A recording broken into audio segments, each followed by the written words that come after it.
Hello বন্ধুরা, টিয়ার ঘরকন্যা চ্যানেলে অনেক অনেক স্বাগত জানিয়ে চলে এসেছি। দেখো আজকে আমি এই কচুর মা বা গেঁড়োর তরকারি করব। দেখো আমি কেটে নিয়ে প্রথমে প্রেসার কুকারে একটু ভাপিয়ে নেব।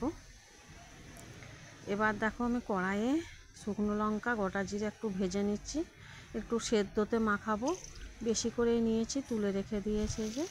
তারপর একটু তেজপাতা ফোড়ন দিয়ে আর জিরে আদা লঙ্কা বাটা মশলা দিয়ে নুন হলুদ কাশ্মীরি লঙ্কা গুঁড়ো রঙের জন্য মানে কালারের জন্য দিয়ে সুন্দর করে দেখো মশলাটা আমি ভেজে নিচ্ছি।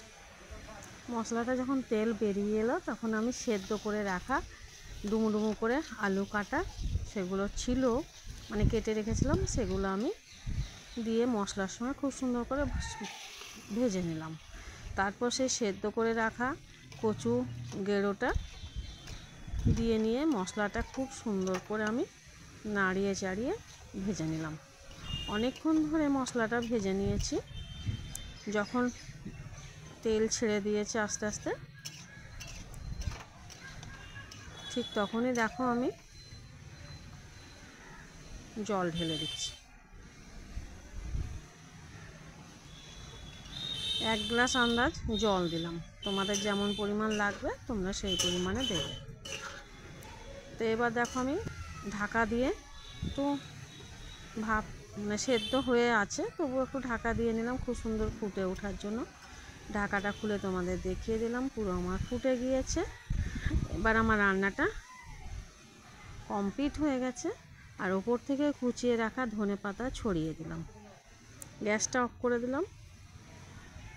আস্তে আস্তে ফুটতে ফুটতে ফুটা বন্ধ হয়ে গেল।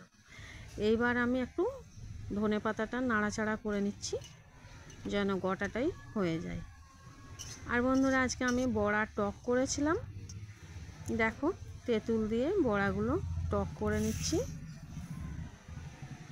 তো চলো এবার আমি তোমাদের দেখো ঢেঁড়স সেদ্ধটা মাখিয়ে রেডি করে দিলাম, পরিবেশন করে দেখিয়ে দিই তোমাদের। আলু পটল কুমড়ো একসাথে মাখিয়ে নিলাম, ভাতটা রেডি করে নিলাম, আর সেই গেঁড়োর তরকারিটা মানে কচুর মা সেটা আমি দিয়ে নিলাম, আর বড়ার টকটাও দিয়ে নিলাম। সাথে লেবু আর লঙ্কা আর একটু নুন দিয়ে নিলাম, আর দুটো বেগুনি দিয়ে আমার ছেলেকে আর বরকে পরিবেশন করে দিলাম। এবার ওরা বলে দিচ্ছে আমার রান্নাটা কেমন হয়েছে। ভিডিওটা কেমন লাগলো অবশ্যই জানাবে।